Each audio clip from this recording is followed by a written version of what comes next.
अगर किसी को ग्रीनलैंड की कहानी समझ नहीं आ रही है तो अगले 3 मिनट तक इस वीडियो को देख लेना, पूरा क्लियर हो जाएगा। पहली बार ऐसा देखने को मिल रहा होगा कि यूएस के सामने आके बाकी वेस्टर्न कंट्रीज खड़ी हो गई हैं, Germany, France, Sweden, Denmark, because of Greenland. तो ऐसा क्या है इस ग्रीनलैंड में और क्यों सब इसके पीछे पड़े? देखिए, पहली चीज है, सोशल मीडिया पे एक न्यूज वायरल हो रही है कि ये स्वीडन, फ्रांस और जर्मनी ने डेनमार्क के साथ मिलकर लॉन्च कर दिया है कि अब वो यूएस के अगेंस्ट आके खड़े होंगे। देखिए, पहली बात, उसका नाम है ऑपरेशन आर्कटिक एंड्योरेंस। वो कोई सामने आके यूएस के खड़े नहीं हो रहे, वो यूएस को एक मैसेज दे रहे हैं, Greenland is not for sale. But US क्यों चाहता है ग्रीनलैंड को? क्योंकि ग्रीनलैंड की अगर आप लोकेशन देखेंगे तो वो आर्कटिक के बहुत पास है, नॉर्थ अमेरिका को यूरोप से कनेक्ट करने का शॉर्टेस्ट रूट है, और साथ में वहां पे स्पेस बेस है यूएस का, उनको बेटर कनेक्शन मिलता है क्योंकि हायर ऑल्टीट्यूड पर है, तो चाइना, रशिया पर नजर रख पाते हैं। ये हो गया military wise region. Second region है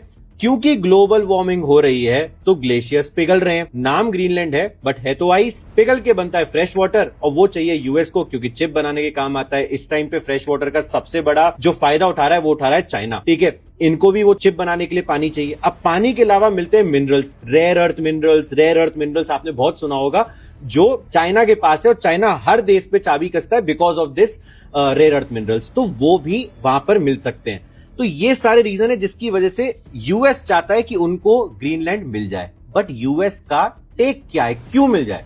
क्योंकि वर्ल्ड वॉर 2 के टाइम पर ग्रीनलैंड अभी भी और हमेशा से डेनमार्क किंगडम का पार्ट रहा है। अब हुआ क्या, वर्ल्ड वॉर 2 में नाजी जर्मनी ने डेनमार्क पर कब्जा कर लिया, तो ग्रीनलैंड को बचाने के लिए यूएस ने अपनी आर्मी भेजी थी। अब उसके अगेंस्ट में, उसके मतलब उनको गिफ्ट देते हुए डेनमार्क ने बोला कि यूएस कोल्ड वॉर के टाइम पर कि आप अपना वहां पे एक बेस बना लो। पहले एयरबेस बनाने को बोला, अब यूएस एक उंगली पकड़ाओ तो पूरा हाथ पकड़ता है, उन्होंने वहां पे अपना स्पेस बेस बना लिया है, ठीक है। तो यूएस को लगता है कि अब ये तो हमारा ही पार्ट बनेगा, ठीक है। बट ऐसा नहीं है। इन्होंने 1946 में भी $100 मिलियन में खरीदने की कोशिश करी थी, तब भी डेनमार्क ने, ग्रीनलैंड ने मना कर दिया था। ग्रीनलैंड में अपनी जो सिस्टम्स है वो खुद से चलते हैं, बट उनका जो बाकी जियोपॉलिटिक्स है, मिलिट्री है, कुछ भी वैसी चीजें हैं वो डेनमार्क हैंडल करता है, और कोई भी यूरोपियन देश ऐसा होने नहीं देगा। अब इसमें एक एंगल रशिया का भी है, बहुत सिंपल सा। रशिया अपनी आर्कटिक कोस्टलाइन पे पूरी नजर गड़ा के बैठा है कि आर्कटिक हमारे नेशनल इंटरेस्ट का भी है।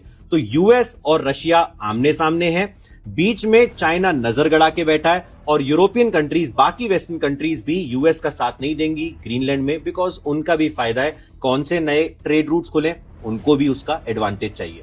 तो ये है पूरी ग्रीनलैंड की कहानी। आगे जो होगा मैं बताता रहूंगा। जय हिंद, जय भारत।